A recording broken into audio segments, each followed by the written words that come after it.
Hey guys, this is Austin, and today I'm here with a review of the Circle Pad Pro for the Nintendo 3DS. This is an add-on that adds a second circle pad to your 3DS along with another pair of shoulder buttons. As the PSP showed so well, having only one control pad can really hurt a lot of games, but is the Circle Pad Pro really the answer?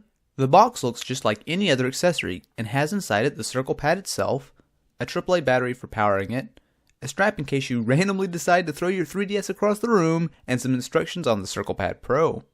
All you need to do is get a coin or screwdriver to unscrew the door, toss the AAA battery inside, and you're good to go.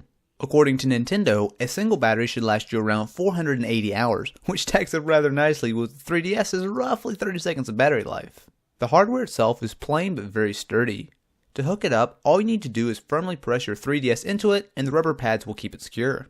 Over on the right side is the circle pad, which looks and feels identical to the one on the 3DS. And on top you'll see the new ZL and ZR shoulder buttons, which are a welcome addition. Because of how the grip extends farther on the right side than the left, the R button on your 3DS is duplicated on the Circle Pad Pro. The back has a nicely ergonomic design, which almost feels like a console controller, and the entire unit is made of a soft black plastic. As you would expect, gameplay is helped quite a bit by the addition of a second control pad. Even though the 3DS gains quite a bit of bulk in the hand, I actually think it feels better than the 3DS by itself.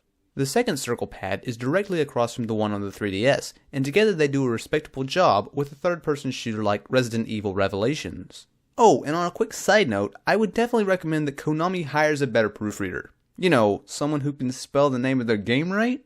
Anyway, while definitely not as good as what you'll find on an Xbox or PS3, two circle pads are vastly better than one. Same thing goes for the added shoulder buttons. I found that they made the game quite a bit better for aiming and shooting, with the R button relegated to melee attacks. The distance between the right circle pad and the function buttons is a bit long and can trip you up occasionally, but overall the Circle Pad Pro is a very positive thing for the ergonomics and control of the 3DS. It's not all good news though.